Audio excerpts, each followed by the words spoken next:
Hello everyone, আসসালামু আলাইকুম। Welcome my page Kabita's kitchen. আশা করি সবাই অনেক ভালো আছেন। আবারও হাজির হয়ে গেলাম আপনাদের মাঝে সুন্দর একটি কেক ভিডিও নিয়ে। এই কেকটা মেকিং করা হয়েছিল পহেলা বৈশাখের 2-1 দিন আগে। তবে ব্যস্ততার কারণে এইটার ভিডিও বা পিকচার কোনো কিছু শেয়ার করা হয়নি। অলরেডি এই কেকের রিভিউ অ্যান্ড পিকচার তোমরা সবাই দেখে ফেলেছো পেজে। আলহামদুলিল্লাহ, এটার রিভিউটা এত ভালো ছিল এবং রিভিউটা পেয়ে আমার সত্যিই খুব ভালো লেগেছে। যাই হোক, কথা না পারিয়ে চলে যাচ্ছি মূল ভিডিওতে।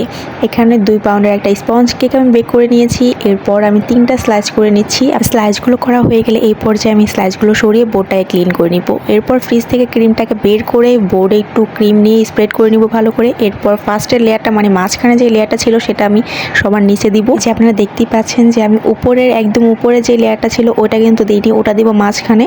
আর একদম মাঝখান থেকে যে লেয়ারটা বের হয়েছিল ওটা আমি সবার নিচে দিব। আর একদম নিচের যে লেয়ারটা ছিল ওইটা আমি সবার উপরে দিব, তাহলে কেকের ফিনিশিংটা ভালো আসবে। এরপর সুগার সিরাপ ব্রাশ করে নেওয়ার পর আমি ক্রিম অ্যাপ্লাই করে নিব। এখানে কোনো কারণে মোবাইলের থেকে একটু সাইড হয়ে যায় কেকটা, এটা আমি পরবর্তীতে খেয়াল করি যে আমার ভিডিওটা একটু সাইড হয়ে হচ্ছে, মানে একটা সাইড বাদ পড়ে যাচ্ছে।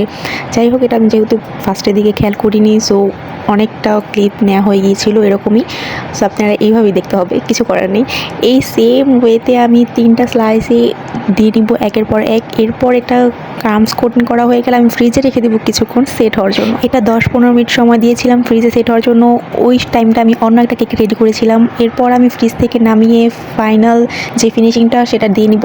আর পাইপিং ব্যাগগুলো দিয়ে না ইদানিং কাজ করতে গেলে এত প্রবলেম ফেস করতে হচ্ছে। পাইপিং ব্যাগগুলো কীরকম ফুটো ফুটো হয়ে বিভিন্ন জায়গা থেকে ক্রিম বের হয়ে যায়, মানে কী বলবো, খুবই বাজে একটা অবস্থা। আজকের কেকটি আমি একদম সিম্পল রাখবো, কোনো ডিজাইন হবে না তেমন। আর পুরো কেকটাকে আমি হোয়াইটের মধ্যেই রাখবো। সাইডে শুধু চকলেটের গুঁড়ো দিয়ে দিব, তাও আবার মিল্ক চকলেটের।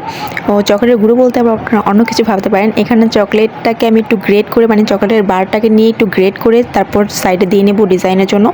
আর একটু বার্গেন্ডি কালার দিয়ে জাস্ট সাইডে উপরের বর্ডারে ডিজাইন করে নিব। আর এই কাজগুলো আমি অফ ক্যামেরাতে কমপ্লিট করে নিয়েছিলাম। আর এই হচ্ছে আমার আজকের কেকের ফাইনাল লুক। এতক্ষণ পর্যন্ত যারা ধৈর্য সহকারে আমার পুরো ভিডিওটি দেখেছেন তাদেরকে অসংখ্য ধন্যবাদ। আর এই তো ছিল আমার আজকের কেকের ফাইনাল ডেকোরেশন। সো সবাই ভালো থাকবেন, সুস্থ থাকবেন, দেখা হবে আবারও নেক্সট কোনো ভিডিওতে। আল্লাহ হাফিজ।